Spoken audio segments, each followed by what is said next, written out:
ഇത് mass Motors ഇതാണ് Honda Activa 110cc വണ്ടിയാണ്. അത് നമുക്ക് ജനറൽ സർവീസൊക്കെ ഉണ്ടായിരുന്നതാണ്. അപ്പോൾ വർക്ക് കംപ്ലീറ്റ് ആയതിനു ശേഷം നമുക്ക് അതിൻ്റെ ഉള്ളിൽ എഞ്ചിൻ കേസിൻ്റെ എഞ്ചിൻ കവറിൻ്റെ ഭാഗത്തൊക്കെ അത്യാവശ്യം നല്ല രീതിയിൽ എഞ്ചിൻ റൂമിൻ്റെ സൈഡിലൊക്കെ നല്ല രീതിയിൽ ചെളി കാര്യങ്ങളൊക്കെ ഉണ്ടായിരുന്നു.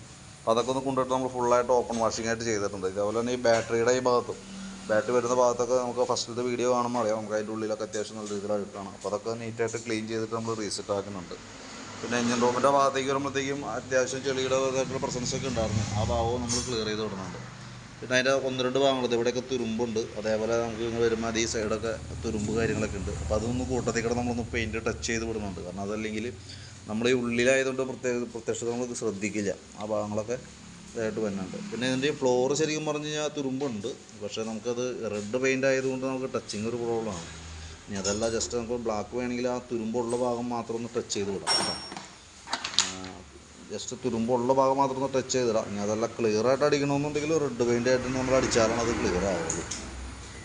അപ്പോൾ ഞാൻ വർക്ക് കംപ്ലീറ്റ് ആകുമ്പോൾ എന്തെങ്കിലും കോൺടാക്ട് ചെയ്തോളാം. വർക്ക് ചെയ്തുകൊണ്ടിരിക്കുകയാണ്. പെയിൻറ്റ് ടച്ചിങ്ങും അത് ഉണങ്ങാനുള്ള സമയം കൂടി നമുക്ക് വേണ്ടി വരും. ഓക്കെ.